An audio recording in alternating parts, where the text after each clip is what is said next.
Can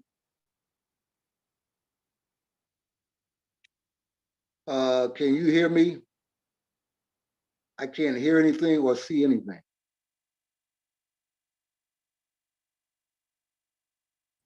Basically, I don't know what's going on.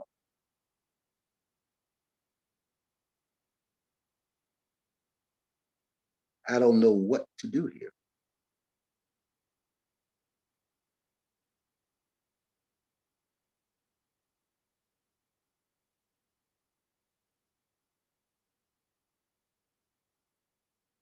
I'm going to log out and log back in. I don't know if you're hearing me or not, but I'm going to try that.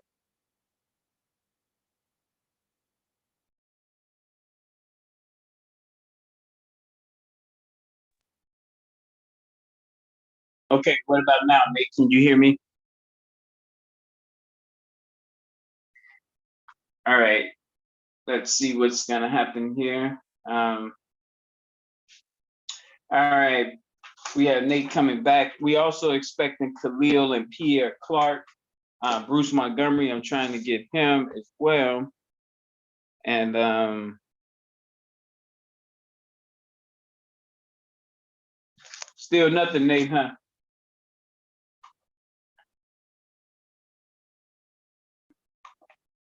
It says it's connecting to audio, so we give it a minute, Nate.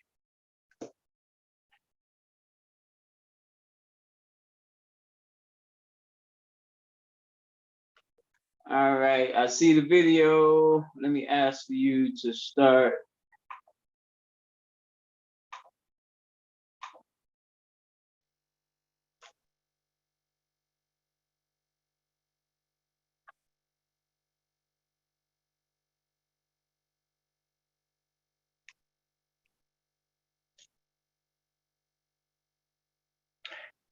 Now, I'm not sure if you guys heard everything that was just happening, but if I need to, I'm gonna go through that again.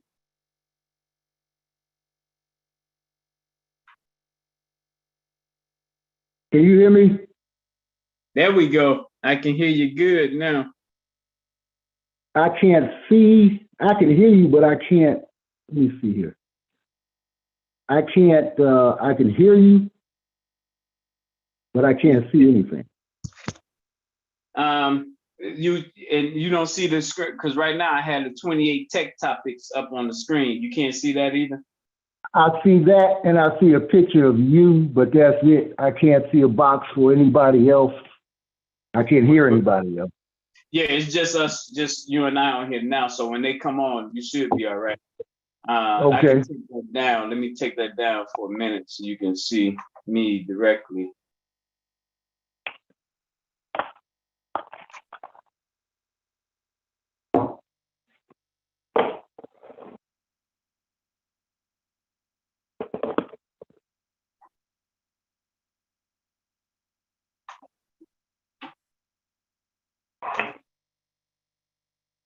All right. So were you able to hear what I was discussing though? No. So what? So take me from the top. Okay, I still see your picture. Yeah, you should see me off to the side too. I'm the one. I got two lives going. One so I can record. The other one is the picture. So I got a still shot of you, but I don't have a live picture. Yeah, it's there. It's just the way you got it set up. But if you play around with it, you'll be able to see. I got two screens up. But let me do this real quick so everyone can hear what I was saying earlier. Today's discussion, we want to make certain that we have all 20 cities a part of this. And even if they're not tangibly on here, like we have Brother Nate from Chicago, we want everyone that might watch this later in the broadcast to know what neighborhoods today would have been in Gary, Indiana for the physical convention. So out of Gary, Indiana, this month, University Park neighborhood will be a part of it. In Chicago, Inglewood neighborhood. In Atlanta, Mechanicsville neighborhood. In Miami, it's the Edgewater neighborhood. In Birmingham, Alabama, it's the Fountain Heights neighborhood. In New Orleans, it's the Audubon neighborhood. In Detroit, it's the Franklin Park neighborhood. In St. Louis, the Mark Twain neighborhood. In Milwaukee, it's the Hilltop Parish neighborhood. In Dallas, Texas, the Design District neighborhood. In Memphis, Tennessee, where I'm at right now, it's the Central Gardens neighborhood. In Kansas City, Missouri, it's the Ruskin Heights neighborhood. In St. Paul, Minnesota, downtown. In Cleveland, it's the Industrial Valley neighborhood. In LA, it's the Leimert Park neighborhood. In San Diego, it's the South Park neighborhood. In Boston, Union Square. In Philadelphia, Upper North neighborhood. In Washington, D.C., it's the Marshall Heights neighborhood. In Norfolk, Virginia, it's the Spartan Village. And finally, in New York City, it's Harlem, New York. Each of those 20 neighborhoods that belong to cities are the headquarters for all things engineering and technology for their city when it comes to our structure that is led out of Chicago, but the conventions are led out of Gary. But that's the structure that we have. And those of you who may live in those cities, those neighborhoods is where we mailed out to this information regarding today's discussion. So we have an awesome guest with us, someone that I dearly respect. And he's an elder who's been around the block in the toughest city in America to organize. Brother Nate, how are you, man? Hey, man, I'm good, man. How about yourself? You know, I'm always grateful on one hand and disturbed on the other hand. Yeah, about the same here. About the same here. So I'm grateful to still be in the fight and the opportunity for us to build, but just, you know, disappointed that we haven't seen the light yet. But we go keep pressing, right? Got to keep pressing, no matter what. Now we are hoping to get Akil coming on out of Georgia. He's a young guy in technology. Pierre Clark should be on. I'm gonna text them again as we're discussing it. But I wanted to put up on the screen. Well, I don't even have to put it up on screen because that's when you can't see it. So I'm just gonna read it. And we want to get your thoughts on where we are with each of these topics. And then as they come on board, then we can vote on it. But I wanted to first give everyone a chance to know who you are and what you do and what you think we're headed as a people, so they can just know where you're coming from. So if you don't mind, please give us an update on you, Nate. Okay, well, I'm the author of Kings, the true story of Chicago's policy kings and numbers racketeers. And my new book will drop next month. That is Kings Volume 2, the Book of Cleveland. Yeah. These books deal with the history of the policy and numbers rackets in America. And for those who are not familiar with that, it is what you know today as the state lottery. Right. Before it was the state lottery, it was the policy and numbers rackets, and they were controlled, owned, and operated by Black men known as policy kings and numbers bankers. And it was that money that was generated to do all the things that we as a people to this day still need, and that is infrastructure. So that money, though it was an illegal racket, we used that money to better our circumstances and our conditions. So we built hospitals, we built businesses, we built all kinds of things with that revenue. And at the height of it all, nationwide, you're talking about money upwards of $200 million annually. That translates into well over $1 billion by today's standards. So all of that was appropriated coming out of the 1950s, going into the 1960s. And it is what you know today as the state lottery. So let's localize that. The Illinois state lottery generates billions of dollars. And those billions of dollars are generated primarily by Black people in the state of Illinois. And you can look at the top 10 zip codes in the state of Illinois that support the lottery, and you will find that each and every one of them are predominantly Black. Right. So what money was supposed to be, the money was supposed to fund public education. We know what a joke that is and what not a joke it is today. Right. So these are the things that make this important. Now, that what made you? But Nate, what made you even care about that? Like, where did that come from for you to do the research? Well, I grew up in a neighborhood called West Chesterfield, and West Chesterfield was set up as Chicago's first middle class Black neighborhood. Chicago's first established Black working class neighborhood was Lilydale. State Street separated Lilydale from West Chesterfield.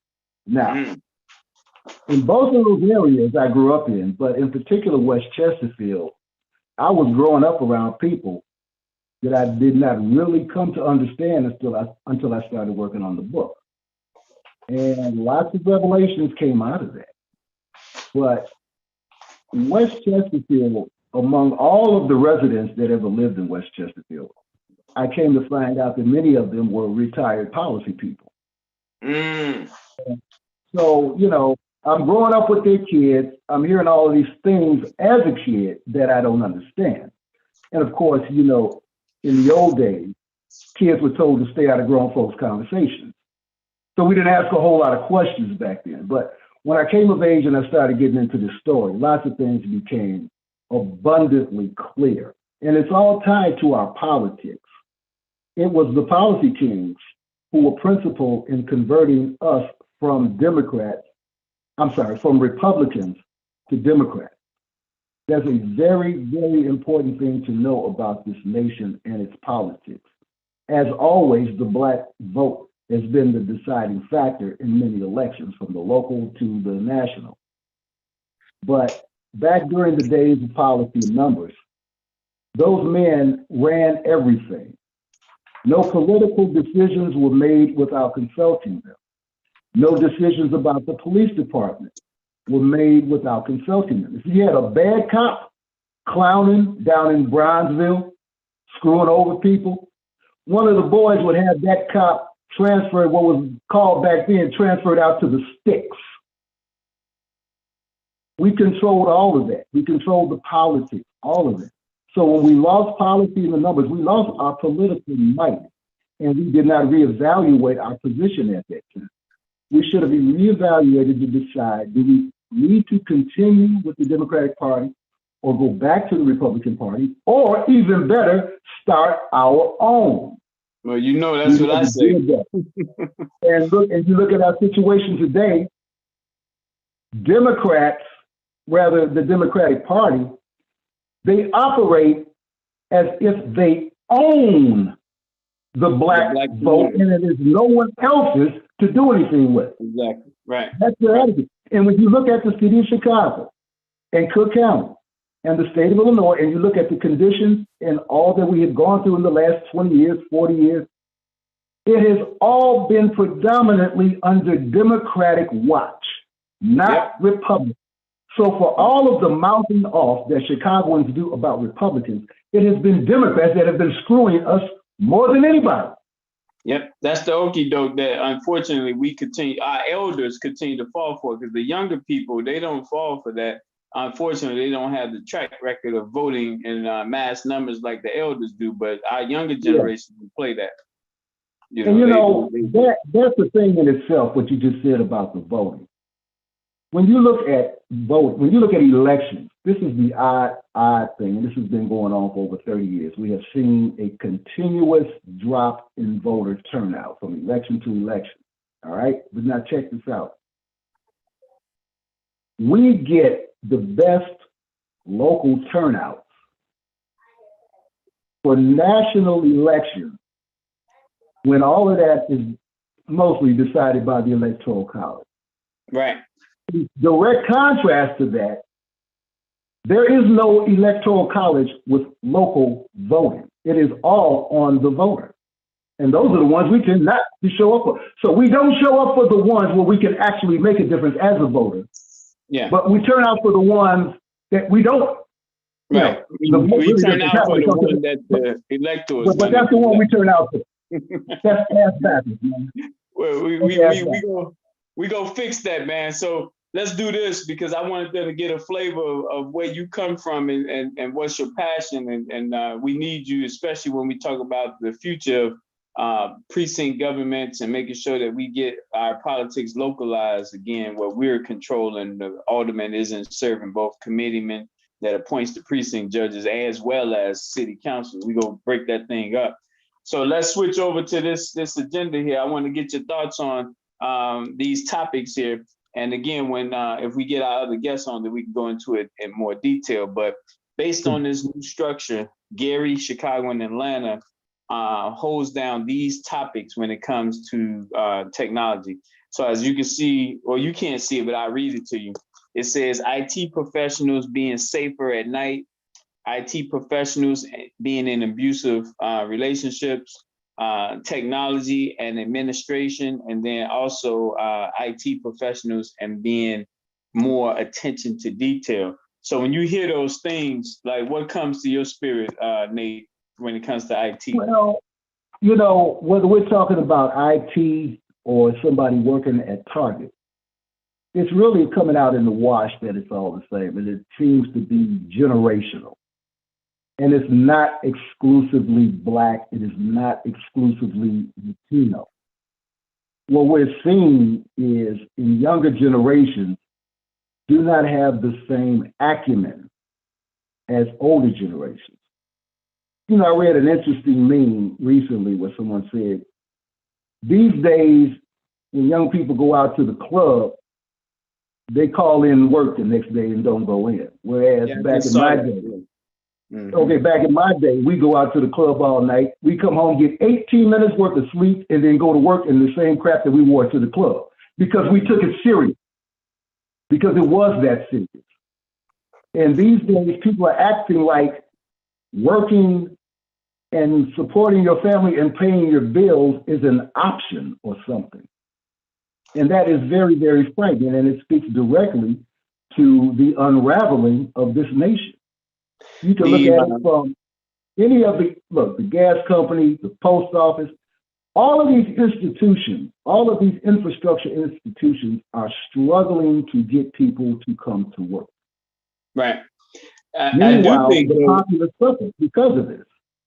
Now, we are literally watching this nation unravel. Now, you said all people, and you know how I feel. If it's affecting everyone, then so be it, because then we all need to focus on fixing it. I'm concerned about the people that we see, touch, and feel every day, which is our children. And so what you just wrote, I made a note of that, but I'm looking at it from our children's perspective. And so when we talk about not wanting to work, we get it. All races of young people may not want to work, but our children are at a different disadvantage. And I think, get your thoughts on this, they have a little bit more reason not to want to work because they watched or heard about their ancestors work for free to build something. Those people, kids get the benefit, inherit something, and then you expect me then to go right back and work for the descendants of those people. So I think, how do you factor that into their lack of motivation for work? Because conversations in the family have not been happening for the last 40 years. We have a continuity issue. Kids growing up today don't know the same stuff that my generation knew when we were coming up. We were taught things that today's young folks are not being taught. Maybe it's an absence of knowledge. Whatever it is, that's the issue. There is an absence of continuity. We're not growing up with the same information. We're not growing up with the same stuff. So when we look at the problem, you know, I mean, look, we got issues with teenagers right now in this city. Well, in every city across the country, Milwaukee, Detroit, Cleveland. You know, it's happening everywhere. And it's not just Black and brown people. It's Arabs wilding out. It's white folks wilding out. There's something that's happening to this nation, to the populace, and everyone is affected by it. But like you said, it's always different for us because no one has the history that we do. So in terms of this continuity that's missing, so the parents of these kids, listen, the parents of these kids are going to have a tough conversation, but that can only happen after elders have a serious conversation with them. Because see, look, these teenagers today are the children and the grandchildren of the Freaknik generation, of the starter jacket, baseball cap, gym shoe wearing generation, from the late 80s into the 90s, it was all about crack cocaine and street gangs. Those kids who participated in those street gangs and that drug dealing were making babies that their parents were raising. Yeah. Their parents were mortgaging the house and all kinds of shit to get these kids out of jail. Now, those kids are all grown up and they've got children of their own wilding out. Somewhere in the equation, they haven't taught their kids, if you keep this shit up, you're going to end up in jail. And I'm not going to put my house up on mortgage to bail you out of jail. Right. Those conversations are not happening. All right. These teenagers' parents didn't learn shit from their own parents. And it has translated into what we have going on. Now, check this out. 55 years ago, right here in this Chicago land, you know, from history, there was major riots jumping off. At that time, Mayor Daley gave the order to shoot to kill. Don't think that's not going to happen today. This could very well be the summer of the National Guard. Lots of people have been calling for it here over the last 20 years. Ed Gardner from Saucier Products, who launched the Black on Black Love campaign back in the 80s, was one of those people to start calling for the National Guard when he figured out his Black on Black Love campaign was not getting the kind of traction that he needed. I think it was back in 1990, 91, 92, somewhere in there, WGCI radio went through this phase where they had this thing called Stop the Hits. When you turned on the radio that day, you didn't hear music. You heard the people at that station addressing the violence issue. You heard no music on that for 24 hours. That was it. We need something like that again. You know, a theoretical pause button has to be pressed. And these issues, as tough and as sensitive as they are, they must be addressed. Otherwise, we're not going nowhere. And as a people, if Black men and Black women can't figure it out, we're not going anywhere, and there's not going to be a Black nation to speak of before long. When you got Black incarceration, look, let me do this, Nate, because you tapping into other issues that we got coming up. So I want to make sure So based on what you just said, though, I made notes of that, the 1980s and 90s and the crack era piece. So New York City is our headquarters for all technology. So the vision is that all of these cities that got young people that want to be in engineering and technology, we will make certain that we finance them getting to New York so that they can be around and be exposed and change their perspectives on life in New York when they get away from their cities, whether it's Memphis, Detroit, St. Louis. Yeah. And while they're there, now we can impart something in them that you can't impart in them in their comfort zone at home. So Atlanta is the headquarters for all police fire. We know that we gotta have Black police. Like we can't just say F the police and we don't have no skin in the game. Right. You never want to do that. Headquarters. Huh? Hey, and let's be clear, never confuse the crap that dirty cops do. Never confuse that with policing. That's not policing. Never confuse that. People really get that in your head. Never confuse the behavior of dirty cops with policing. Those are two different things. Well, but that's the key. Atlanta is that headquarters, but we also know Slave Patrol and how policing even started. So they got to do some reconciling too, that's you know. And ATL will help. But see, look here. That's an important point. Recognizing all of these historical points is one thing, but turning this into action is something else. So when I say we're missing some continuity, that's part of the continuity. Yeah. Back in the old days, when we had meetings, we developed action, and when we walked out the door, we executed the plan. These days, all we do is meet and wait for the next meeting. There's not a lot of action coming out of these meetings. I want to get your thoughts on this, Nate, because this is what I say, and I want you to give me your thoughts on this. I think we need to do less. We're doing too much right now. We need to do less, and we need to be more. And I agree, because we're all over the map. Okay. There's nothing focused. we have a lot of things. We have a lot of movement nationally, but we do not have a national movement. We're all over the map.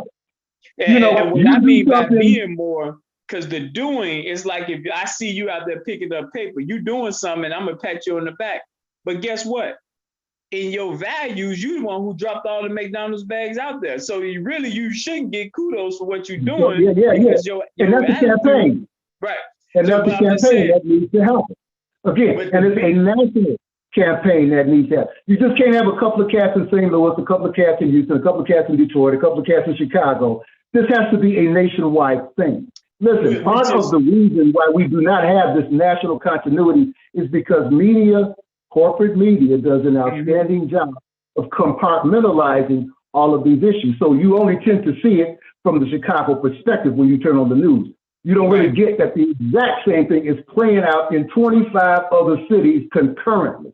And that's why that's why I say it, like New York technology headquarters, Atlanta, the police firefighters headquarters, because we got to compartmentalize the same way they did it. We got to do it, but we got to do it with an idea and concept on how we go use them as a travel apparatus to get our people away. There you go. Take those lessons and apply them to ourselves and our own condition. So that's the whole. Let me get you on food. So when it comes to the food intake, racial, when you go into restaurants and how they treat you when you're dining and traveling around, give me your thoughts on that. We should not be eating or spending money in those establishments. And we have to get over this thing, man. We have this thing where, this is the #1 restaurant in town. So what? If they don't like black people and they're giving you a hard time, the hell with them. Create your own best restaurant in town. Who's feeding you? Who's cooking for you? Check this out. Up and down all of the business corridors in the black community, they are dominated by Arab-owned restaurants. Check this out. The food that they prepare and sell us, they do not eat that food themselves. So why are you in my neighborhood cooking food for me that you yourself don't eat? More importantly, why are you, a member of this neighborhood, buying food from someone who does not live here, does not look like does not have your best interest in heart, and does not eat the food that they're selling you? How stupid is that, man? Yep. Nah, we got work to do, but the good thing is those people who own those restaurants that we support are buying fabulous houses for themselves with our money. They are sending their kids to preferred colleges and universities with our money. Meanwhile, we're giving them our money and we don't have shit going on. That's got to stop. That conversation has to happen. No matter how sensitive it is, it has to happen. Otherwise, there's no point to any of this, man. Because look, the older generations that fought and died to get us into these neighborhoods, that fought and died to get us the right to vote so we can have some of these things going on for ourselves. When that generation dies off, unfortunately, these younger generations that haven't figured it out yet, in all likelihood, they may end up in chains, man. Well, so Birmingham, Alabama is our headquarters for all things food, chefs, caterers, restaurants.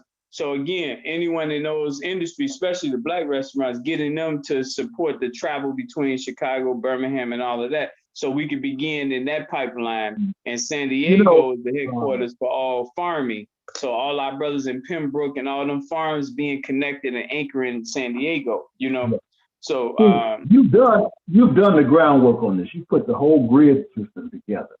So now as that relates to food, we have to have a nationwide, okay, look here. We need a nationwide groundswell of focus on this. Now, if you think back historically, think back to the days of the Green Book. That was one of the purposes of the Green Book. Effectively, it was our own internet back in the day. We opened that book and found out where we should be going and where we should be staying the hell away from. We need something similar to that today. We need something similar that outlines the nationwide black system, retail, medical, whatever. That's the kind of thing that we need. And then we need internal promoting of all of this stuff. And the type of system that you have is perfect for it. The type of system that you've already put together is perfect for it. Yeah, and that's why I'm emphasizing so people watching it would know what role each city is playing. So we know San Diego when it comes to our farmers. We know it's New York when it comes to our technology engineers. We know Birmingham when it comes to our restaurants. so that people knowing that if you in them cities, you like, well, what's the plan? This is a part You know of the what? plan, knowing what the structure is, you know? Here's an example. Now, I know you've seen every summer the brothers that come up from Mississippi with the trucks and the watermelons. Yep. Now, some people are not aware of that, but every summer, going back generations, there are brothers, there are farmers who drive these big trucks up here from Mississippi. Sometimes they park on Stony Island, sometimes they park on Lafayette, wherever. They've got an entire truckload of watermelons that they grew. Now, the point is this: there needs to be a Black-owned grocery store for that Black farmer to service. We should be buying our watermelons through these Black grocery stores by way of these Black farmers. That is a thing that can and needs to be replicated. So if I'm going to go out and let's say I go out today and buy a building with an idea I'm going to open a grocery store. I'm not going to start reaching out to Kraft and Cargill and Monsanto and all of these cats. The first organizations that I'm going to reach out to are the Black farmers. Get that thing established as the base so we are servicing each other and we are servicing each other's economies. Now, let me say this. So Ena Jones, she's opening up the Black organic store on 66 and Sangamon. She's using her own money, going in debt herself. She got a farm in Georgia. She's the one that brought watermelons up, and everyone in our zip codes was buying watermelons. This is her fundraiser here. And the bottom line is she got the truckers too in Georgia that she's working with. And so they're the ones who's going to help bring them up. But the key, what you just said, is we have to make sure that everything we do is cross pattern. So one thing depends on the next thing, and it keeps us keeping the dollars inside. And Ena is doing this as a perfect example. So everybody has to get involved in this, right up to our mega rich sports figures and entertainers. I mean, look, think about it. Think about how many Black filmmakers that we have in this nation. Now think about all of the athletes and entertainers, the rappers, the singers, what have you. Check this out. It's amazing that we put tons of money into Black film productions, but no one has started to build a damn theater yet. So we have a struggle that still exists getting Black films into theaters when we should have been building our own theaters to eliminate that problem altogether. If I got a movie and I need 2,000 screens,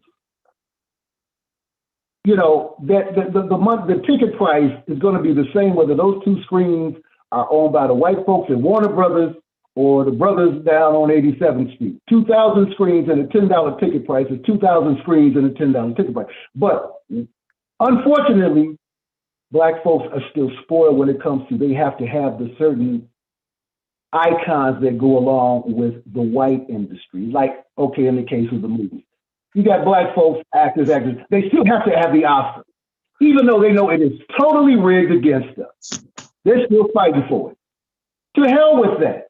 We need our own system of recognition because we're not ever going to get true parity with these people.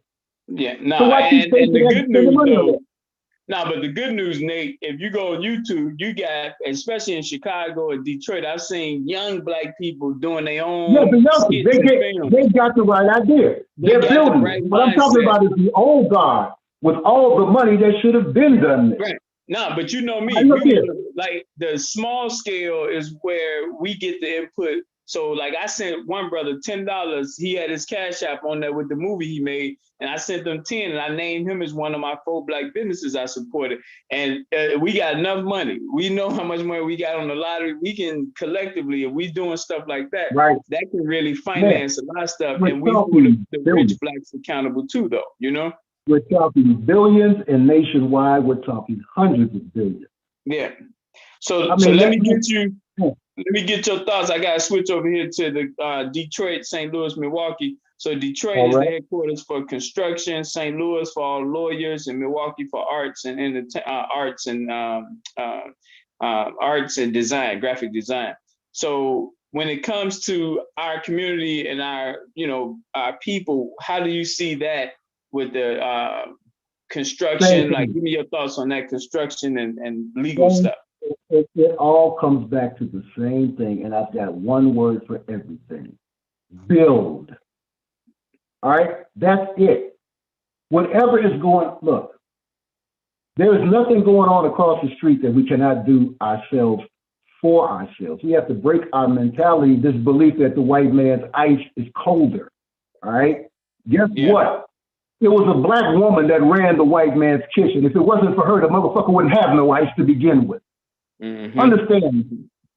All right, I'm trying to refrain from cussing and all of that, but you know, it gets a little emotional.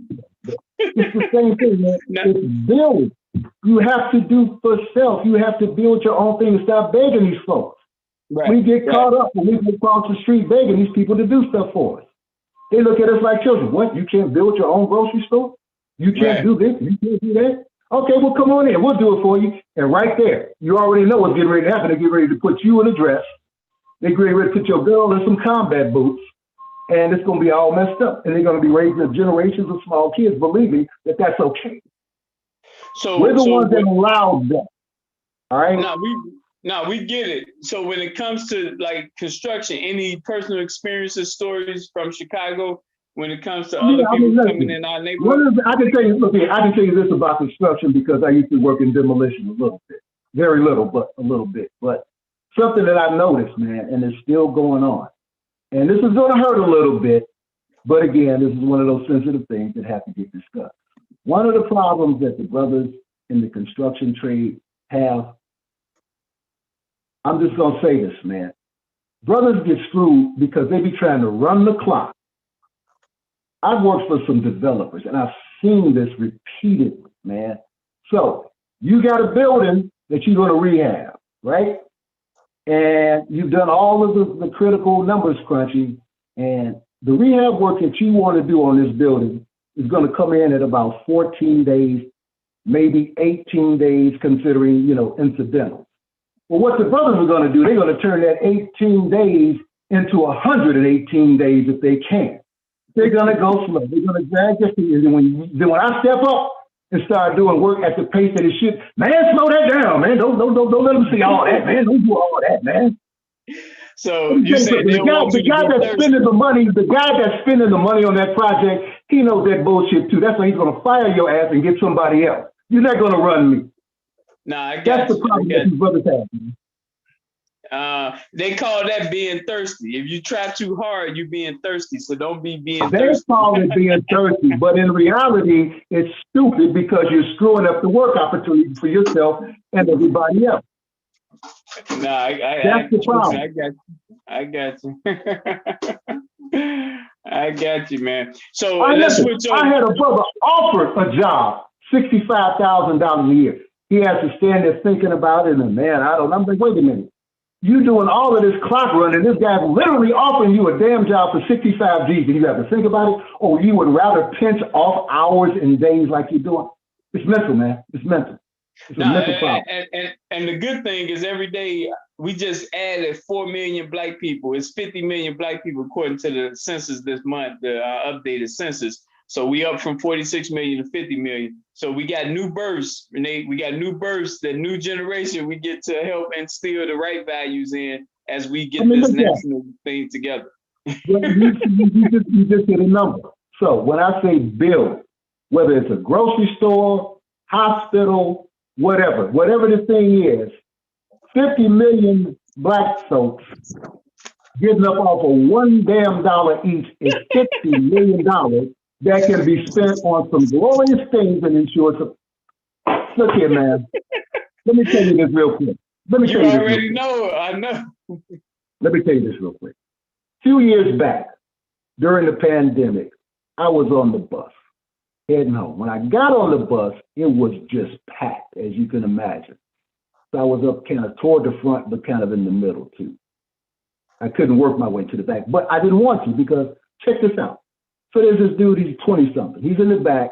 He's the loudest one on the bus, and he's going on and on and on with the people in the back of the bus. And his beef was that you cannot spend $900 billion. So they're going on and on, back and forth, and as people are getting on and off the bus, we're shifting, and now I ended up in the back, and I didn't want to be there. And at some point, this guy locked eyes with me and said, "Pops, When you tell them you can't spend $900 billion, so I look at him, I said, actually, you can. So then that turns into a big thing. He wants to beat my ass now, right? I said, the reason you don't understand that you can spend $900 billion is because you are asking the wrong question, brother. The question is not, can he spend $900 billion? The question is, what can you build with $900 billion? How many hospitals can you build in this country in disadvantaged neighborhoods with $900 billion? Right. How many education institutions can you build in this country in underserved communities with $900 billion? How many people can you employ in those operations nationwide with $900 billion? Brother, if you do it correctly, trust me, you will not have enough money.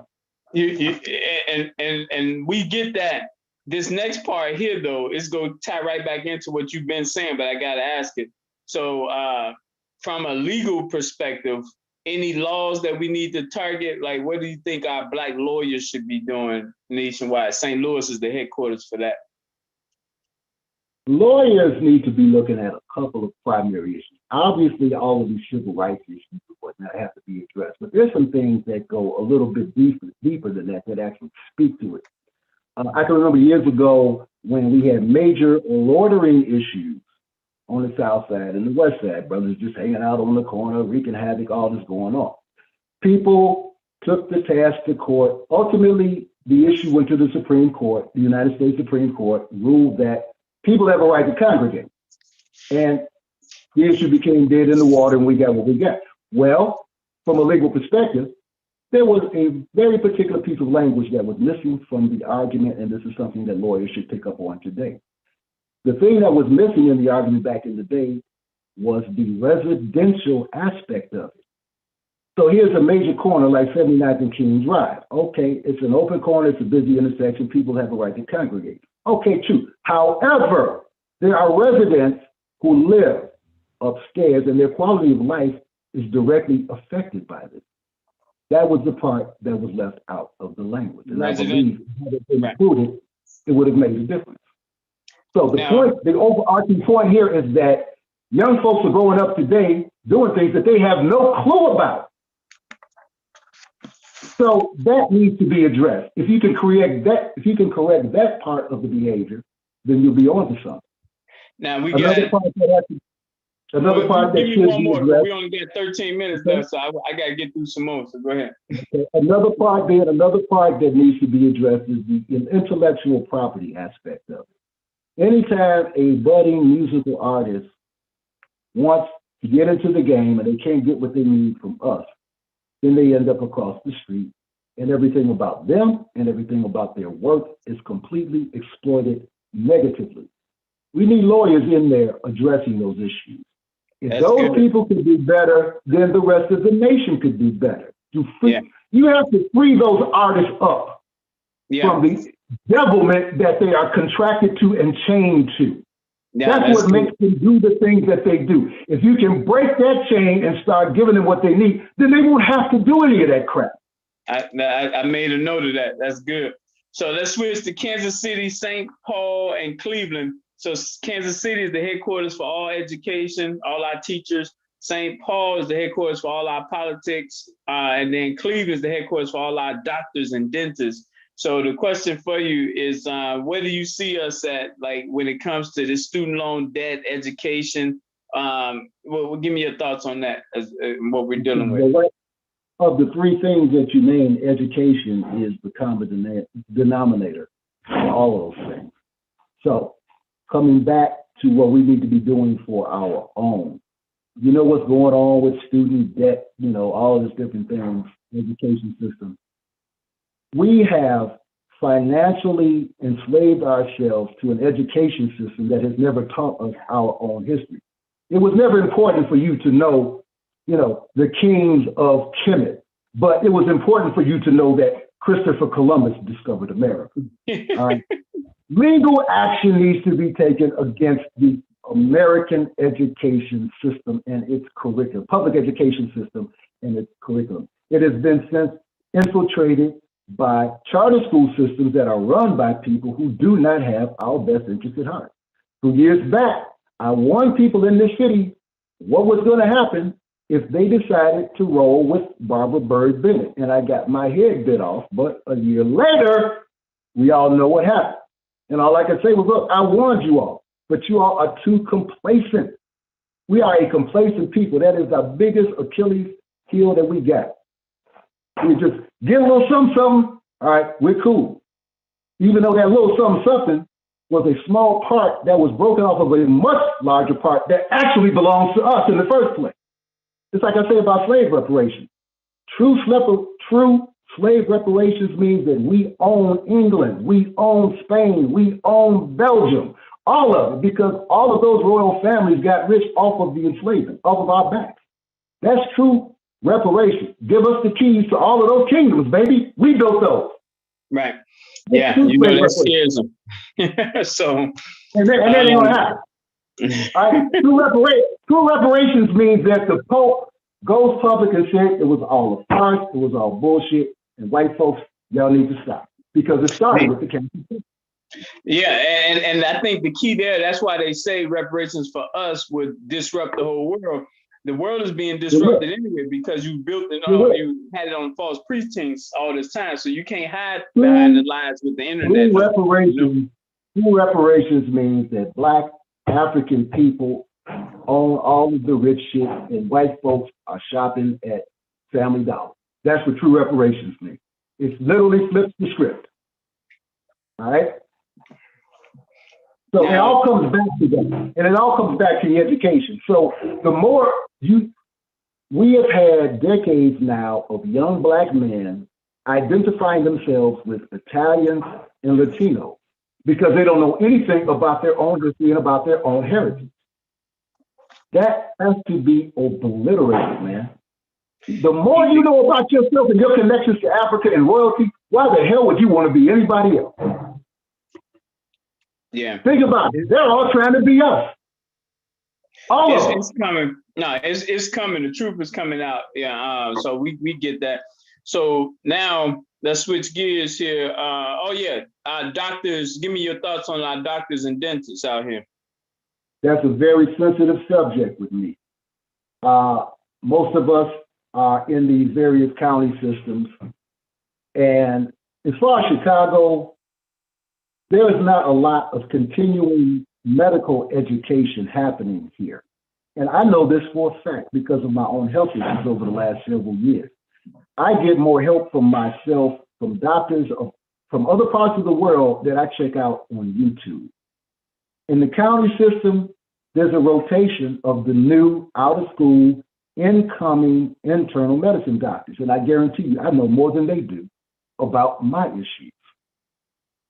But when I bring certain things to them that I pick up from other doctors, they have no clue what I'm talking about.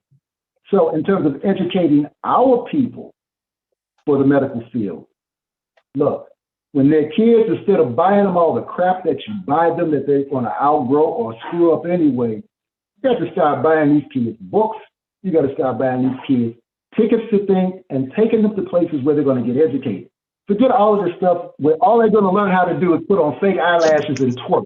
That stuff has to go, man. We have allowed all of that into our community, man. We are the ones that have to eject that shit. And when the young folks are standing up and doing it, they will come to respect it. But the only thing that they have seen of us is laying back and accepting everything that is shoved down our throats. Now we got 6 minutes, so I got to get you 2 minutes for these next topics here. All right. So the next one is Dallas, Memphis. Dallas is the headquarters for all our nurses, and then Memphis is the headquarters for all our journalism. So I want to tap you on the journalism side. What should we be doing from a journalistic perspective for our community? From a journalistic perspective, young folks in particular need to study how the traditions of journalism. There's too many self-appointed, self-proclaimed people with these, podcasts or whatever you call them. Half of these people can't even talk straight, man. Half of them use incorrect grammar, and the things that they promote, they don't understand that they're setting themselves up to be sued, man. I go through a lot of this crap on YouTube. You got this big misleading headline. Cyron exposes the system. All right, then I click that on. Where's Cyron exposing the system? All I see is a bunch of clips that are being rehashed with a voice that is computer generated. Think about that. Now we're getting into this AI thing, but think about that. So in terms of what young folks need to pay attention to in journalism, spelling,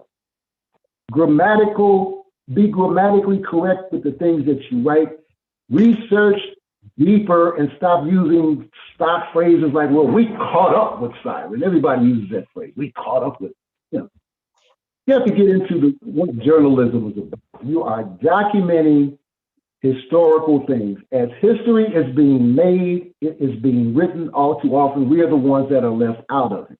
I had to go some to produce the books that I produced. So accuracy, documentation, get it uploaded somewhere that it becomes part of the record. Okay, no, that's good. So let's switch LA and San Diego. LA is our entertainment headquarters. San Diego, we talked about is farming. So entertainment, you already kind of hit on that, how they need to have their own intellectual control. So that we need to own everything. Yeah, we need to own everything. The last one is Boston, Philly, DC, Norfolk, and New York. So Boston, all research. Philly, all detective missing persons, unsolved cases. DC, all business. Norfolk, Virginia, all things dealing with pets, animals. And New York is technology. So with that, give me your, and this will be our closing here. Give me your closing on what we need to do from a business perspective as Black people. From a business perspective, we need to be focusing more on operating our own businesses, because that's where the true value is going to pay off at. Anything other than that is dependency, is dependent on someone else. Right. You're dependent on them to tell you if you can work, how much you can make, what's going to be taken out of your money, and why. We need to be in business for ourselves across the way. It comes back to the same thing I was saying about the restaurants and the food and other people. Right. But building these businesses is one thing, but our people have to understand the only way it's going to work is that you have to support these businesses. So we have to provide them. So check this out. The Arabs, the restaurants, you can go in there and get your food. They're going to give you free fries and a free pop. That's something that we need to do. But now check it out. Number one, when we do that, we're competing. We're eliminating that. We're competing. So we're trying to bring that money back across the street with us. But now also this sets up something even greater. So if I open up this restaurant and my plan is to give away fries and pop so I can run the other guys out of business, then what I'm going to do, I'm not going to just give away fries and pop. What I'm going to do is establish something with the Black farmers for the potatoes that make the fries. And as far as that pop goes, to hell with that pop. We're going to be creating our own beverages like we do already. The difference is we're going to put it in a can and sell it. No, this is how you do it from the inside out. You establish that relationship. You establish a contract with the Black farmer. All right. We need 2 tons of potatoes to serve all of our Black restaurants in Chicago, because we're on this free fry thing. That's going to be the rules to get people to come back into our restaurants. That's just one example. That's just one example of how it can work. Use what you have. Stop going across the street begging these folks for the shit, because the shit that they got, guess what? They stole it from us in the first place. It's like going over, it's like your crib just got burglarized. Then you go over somebody's crib that you don't know, and wait a minute, man. That sofa looks familiar. Matter of fact, that chair looks, man, all this, man, where did you get this shit? Right. It's all your shit, stolen from you. Now they're selling it back to you. Well, at the end of the day, man, this is what I would say, because you and I, we've been working closer together the last month or so. We need you, man. We need your perspective, what you bring to the table, your history, and I'm grateful, man, that we're gonna be doing this summer some major work to hopefully capture our people's mind and get them on this structure and system that they can do for self. We got to get all of our media heads on this page too. And unfortunately, all of them cannot be on this page because of the contracts that they are in with the network. Big time. That's another thing. Our people need to understand. Our people need to understand what these contracts do to it. All the stuff that Kanye has been saying is true, but it is also very old news, man. Ray Charles could have took it. I mean, all kinds of people have been talking about this. The Jackson 5. This has been going on. And what do we keep doing? We keep going across the street. We keep signing contracts with these people. My own contract is going to be up when this damn writer's strike is over. I will be very happy to be a free agent again. All right. You know, they tie you up, they lock you down, and you can't make a move, man. Well, the good thing is this, and we'll leave this on a good note. We're going to make certain that we have our own playbook on how to deal with our compromised leaders, people who look like us, who are compromised, and what percentage of their compromise, so we'll know how to work with them to a certain extent. That's more of a military strategy, because you can use your enemy against them, against themselves, you know, if you got the right strategy. So we go and look, teach people. And the foundational work for it, brother, you already did it, man, by putting that grid system together, man. But we got you did it. You know, I mean, you did the thing, man. Well, salute to you, man. You look here, you did the dishes. All we got to do is cook the damn food and put it on there, man. Well, it's a we thing, my brother. I appreciate you, man. Thanks for taking time out this Saturday for me, man. No problem, brother. Anytime. All right, we'll talk. Peace. All right now. All right.